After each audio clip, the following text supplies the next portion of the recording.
प्रतिज्ञा computer centre की एक नई वीडियो में आप सभी लोगों का स्वागत है। पुरानी वीडियोस की तरह इसमें भी हम ट्रिपल सी से संबंधित previous year multiple choice questions को देखेंगे और आज की वीडियो में जो है पहले की तरह ही 20 और सवालों को देखने वाले हैं। तो आइए आगे बढ़ते हैं। हमारा पहला सवाल है कि डिजिटल बैंकिंग का क्या अर्थ होता है। डेबिट कार्ड का उपयोग करके भुगतान करें, दोनों यानी कि डेबिट कार्ड और यूपीआई दोनों से भुगतान करें तब डिजिटल बैंकिंग कहलाएगा या इनमें से कोई नहीं। तो दोस्तों जो सही जवाब है वो दरअसल दोनों ही होता है। यूपीआई का उपयोग करके और डेबिट कार्ड का उपयोग करके दोनों हम यूज करेंगे तो दोनों जो है डिजिटल बैंकिंग के तहत आता है। तो आंसर जो होगा वो होगा दोनों ए और डी। दरअसल इस प्रकार से लिखना चाहिए था। तो आप ध्यान दीजिएगा, आपको ऑप्शन इस तरीके से मिलेगा, दोनों ए और डी। तो आगे बढ़ते हैं अगले सवाल की तरफ।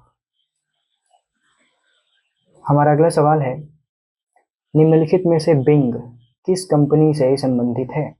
बिंग जो होता है दोस्तों, आपने ये आइकन देखा होगा अगर आपने माइक्रोसॉफ्ट एज चलाया होगा, जो कि माइक्रोसॉफ्ट के द्वारा प्रदत्त ब्राउजर है। तो बिंग जो है एक सर्च इंजन है जो माइक्रोसॉफ्ट जो है देता है अपने एज ब्राउजर में। तो और आप किसी भी ब्राउजर में दरअसल इसको सर्च इंजन के तौर पर रख सकते हैं। तो ये एक सर्च इंजन है और ये माइक्रोसॉफ्ट से संबंधित है। तो जो आंसर है वो बी है, माइक्रोसॉफ्ट। अब आइए आगे बढ़ते हैं। हमारा अगला सवाल है, निर्माण के समय फाइलों और निर्देशिकाओं के लिए डिफ़ॉल्ट अनुमतियों को बदलने के लिए निम्नलिखित में से कौन सी कमांड का उपयोग किया जाता है। CHOWN, CHMOD, CHGRP, UMask। तो जो हमारा सही जवाब है दोस्तों वो जो है डी है, UMask का यूज होता है। दरअसल लिनक्स में जब हम कोई नई फाइल बनाते हैं तो उस समय हम इन कमांड्स के द्वारा जो है उसमें परमिशन सेट कर सकते हैं कि किस यूजर के पास में जो है कितना एक्सेस रहेगा। उदाहरण के लिए UMask का उदाहरण देख लीजिए। UMask और स्पेस देकर के आप अगर 0022 लिख रहे हैं तो वो जो है आपके ओनर को जो है रीड एंड राइट की परमिशन दे देता है। तो कुछ इस तरीके से है, एक उदाहरण हमने लिया है। आप और भी ट्राई कर सकते हैं, आप और भी सर्च करके देख सकते हैं या कोई वीडियो देख सकते हैं या इस बारे में जो है पढ़ सकते हैं। तो हमारा जो सही जवाब है वो UMask है। अब आइए आगे बढ़ते हैं। हमारा अगला सवाल है, नए नाम से फाइल को सेव करने के लिए निम्नलिखित में से कौन सा विकल्प उपयोग किया जाता है। दरअसल ये सेव एज बेसिकली पूछा जा रहा है। नए नाम से फाइल को सेव कर सकते हैं, नए एक्सटेंशन से भी सेव कर सकते हैं। जैसे कि अगर मान लीजिए JPG है तो अगर हम चाहते हैं PNG हमें मिले तो वो भी संभव है। तो चाहे एक्सटेंशन की बात हो चाहे जो है नाम की बात हो, हम Ctrl+Shift+S से जो है सेव एज के ऑप्शन के थ्रू जो है ये कर सकते हैं। तो ऑप्शन नंबर बी जो है करेक्ट आंसर हो जाएगा। अब आइए आगे बढ़ते हैं। हमारा अगला सवाल है,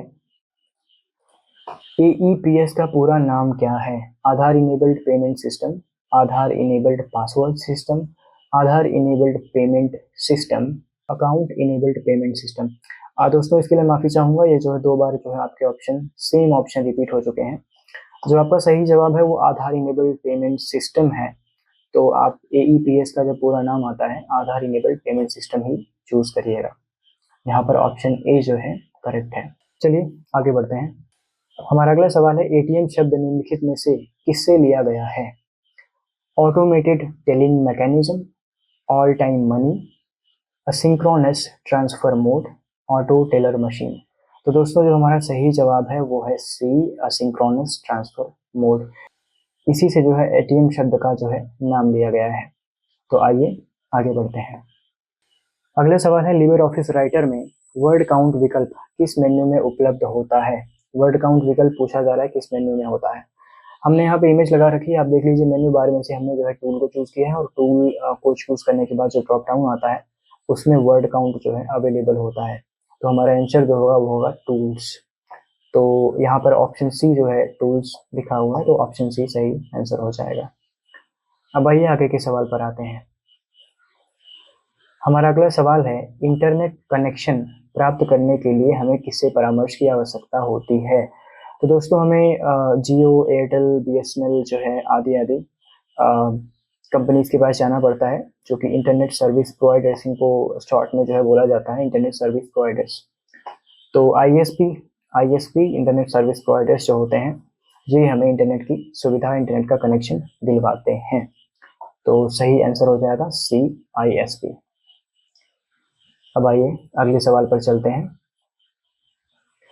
हमारा अगला सवाल है, लिबर ऑफिस में स्लाइड सॉर्टर किस मेन्यू में उपलब्ध होता है?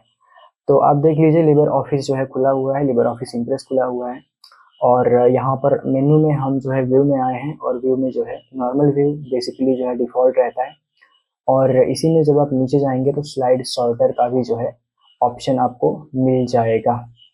तो ये जो ऑप्शन होता है वो व्यू में उपलब्ध होता है, व्यू मेन्यू में। तो यहाँ पे जो भी ऑप्शन व्यू का होगा, यहाँ पर जो भी डी है वो जो है आपका करेक्ट आंसर हो जाएगा। अब आइए आगे के सवाल पर चलते हैं। हमारा अगला सवाल है, लिबर ऑफिस कैल्क में सेल को कितने सेंटीमीटर तक बढ़ाया जा सकता है? तो दोस्तों, ये जो है लिबर ऑफिस कैल्क में जो है सेल को 100 सेंटीमीटर तक ही बढ़ाया जा सकता है, ये आप ध्यान रखिएगा। जो है 100 हमारा सही जवाब हो जाएगा, 100। अब आइए अगला सवाल देखते हैं। हमारा अगला सवाल है, IFSC के संदर्भ में क्या सत्य है? IFSC कोड होता है बेसिकली, उसके संदर्भ में पूछा जा रहा है कि क्या सत्य है। पहले 4 अंक बैंक का प्रतिनिधित्व करते हैं और अंतिम 6 अंक शाखा का प्रतिनिधित्व करते हैं। इंडियन फाइनेंशियल सिस्टम कोड इसका फुल फॉर्म दिया जा रहा है। यह 11 अंकों का कोड है, उपर्युक्त सभी। इसमें से हमें ऑप्शन चूज करना है। अब एक बार देख लीजिए, उदाहरण के लिए ICIC 00000269, ये जो है आपको एक कोड दिया जा रहा है, IFSC कोड, जो कि ICICI बैंक का है और लैंगफोर्ड रोड शाखा के लिए है। अब इसमें जो पहले 4 जो चीज़ें आती हैं, ICIC, ये जो है पहले 4 अंक जो हैं, या आप कह लीजिए कि वर्ड, पहले 4 लेटर जो हैं आपके, वो बैंक का नाम दर्शाते हैं। ICIC यहाँ पे ICICI के लिए यूज़ हुआ है, और जो 0 है वो 5वां अक्षर है और वो हमेशा शून्य होता है, उसका जो है फ्यूचर में यूज़ करने के लिए जो है वो सुरक्षित कर लिया गया है। और 00269 जो बचता है आपका, ये अंतिम जो 6 अक्षर होते हैं, 6 लेटर होते हैं, ये विशिष्ट शाखा कोड होते हैं, यानी कि वो शाखा के बारे में बताते हैं हमको, जो कि यहाँ पे लैंगफोर्ड रोड शाखा जो है ICICI का, इसकी पहचान कराता है। तो ये तीनों की तीनों ही चीज़ें जो दी गई हैं आपको, A, B और C, ये तीनों ही सत्य हैं। तो हमारा जो ऑप्शन हो जाएगा D, जो है उपयुक्त सभी की सभी बातें इसमें से सत्य हैं, ये हमारा सही ऑप्शन हो जाएगा। अब आइए अगले सवाल पर चलते हैं। हमारा अगला सवाल है, समानता के लिए तुलनात्मक संचालिका कौन सी है? Equals to, none, plus, equals to, equals to, equals to. तो इक्वल्स टू जो होता है वो हमारा करेक्ट आंसर है। ये समानता के लिए जो है तुलनात्मक संचालिका होती है। अब आइए आगे बढ़ते हैं। हमारा अगला सवाल है, पॉइंट ऑफ सेल POS निम्नलिखित में से कौन सा कार्य नहीं कर सकता है? कोई भी कार्य नहीं कर सकता। प्रिंट बिल, यानी कि बिल प्रिंट नहीं कर सकता है। पेमेंट रिसीव नहीं कर सकता है, या प्रमोशन नहीं कर सकता है। तो बिल प्रिंट कर सकता है, पेमेंट रिसीव कर सकता है, प्रमोशन जो है नहीं कर सकता है। तो हमारा जो सही जवाब हो जाएगा वो होगा D, प्रमोशन। प्रमोशन जो है नहीं कर सकता। अब आइए आगे के सवालों पर चलते हैं। हमारा अगला सवाल है, निम्नलिखित में से मैसेंजर जो है किसका प्रोडक्ट है? तो मैसेंजर आपको फेसबुक में मिल रहा है बेसिकली, तो फेसबुक जो है आपका सही जवाब हो जाएगा। फेसबुक यहाँ पे ऑप्शन नंबर B है। अब यहाँ पे एक चीज़ और है, अगर आपको फेसबुक ऑप्शन ना मिले, अगर आपको मेटा दिया गया हो, तो आप आज के समय पे जो है मेटा भी चूज कर सकते हैं, क्योंकि मेटा के अंदर फेसबुक भी आ जाता है, मैसेंजर भी आ जाता है, व्हाट्सएप भी आ जाता है। तो ऐसी जो है आपको ऐसे हो सकता है, मतलब आपको ऑप्शंस मिल जाए। तो आप ध्यान दीजिएगा, जो है मेटा के अंदर ये सारी चीज़ें आती हैं, और जो मैसेंजर होता है वो फेसबुक से संबंधित होता है। तो आइए अगला सवाल देखते हैं। अगला सवाल है, एक असिमेट्रिक की या पब्लिक की सिफर कितनी कुंजियों का उपयोग करता है? तो 2 कुंजियों का उपयोग करता है। एक कुंजी जो होती है वो जो है सार्वजनिक होती है, और एक जो है निजी कुंजी होती है। जो सार्वजनिक कुंजी होती है, जो पब्लिक की होती है, उसका उपयोग जो है मैसेज को एन्क्रिप्ट करने के लिए होता है, और जो आपकी पर्सनल की होती है उसका जो यूज़ होता है वो डिटेक्ट करने के लिए होता है। तो दो की जो है आपको इसमें मिल जाती हैं। चलिए आगे बढ़ते हैं अगले सवाल पर। अगला सवाल है लिबर ऑफिस कैल्क में पहले सेल पर जाने के लिए शॉर्टकट कुंजी क्या है? तो लिबर ऑफिस कैल्क में जो है पहले सेल पर जाने के लिए शॉर्टकट कुंजी जो होती है कंट्रोल प्लस होम होती है, यानी कि यहाँ पर ऑप्शन नंबर डी जो है आपका करेक्ट आंसर होगा।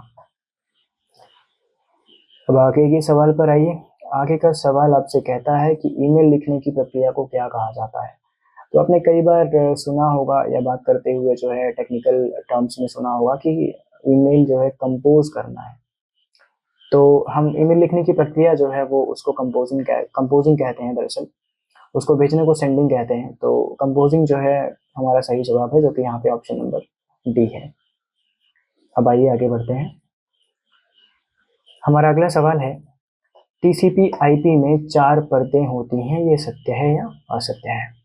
तो टीसीपी आईपी जो होता है यानी कि ट्रांसमिशन कंट्रोल प्रोटोकॉल और इंटरनेट प्रोटोकॉल, तो ये जो होता है रीजनेबल होता है कंप्यूटर नेटवर्क पर संचार को सक्षम बनाने के लिए। और इसमें 4 परतें होती हैं, 4 लेयर्स होती हैं, application layer, transport layer, internet layer और नेटवर्क एक्सेस लेयर। तो 4 परतें होती हैं, ये जो है ट्रू है, आपका ए ऑप्शन सही हो जाएगा। आगे बढ़ते हैं। अगला सवाल है जेपीईजी एक बाइनरी दस्तावेज है।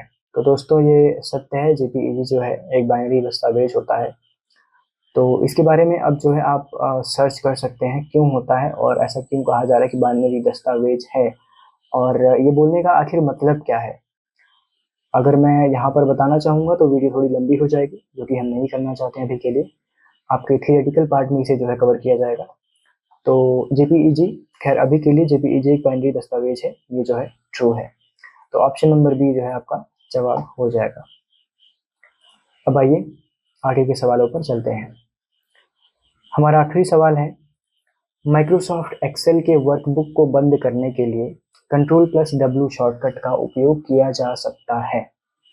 तो दोस्तों ये जो है ट्रू है, जो है Ctrl+W जो है माइक्रोसॉफ्ट एक्सेल में वर्कबुक को बंद करने के लिए यूज हो सकता है। इसी के साथ में दोस्तों ये वीडियो समाप्त होती है और हम आशा करते हैं आप ट्रिपल-सी की अच्छी खासी तैयारी कर रहे हैं और अच्छा प्रदर्शन आने वाले परीक्षाओं में जो है करेंगे।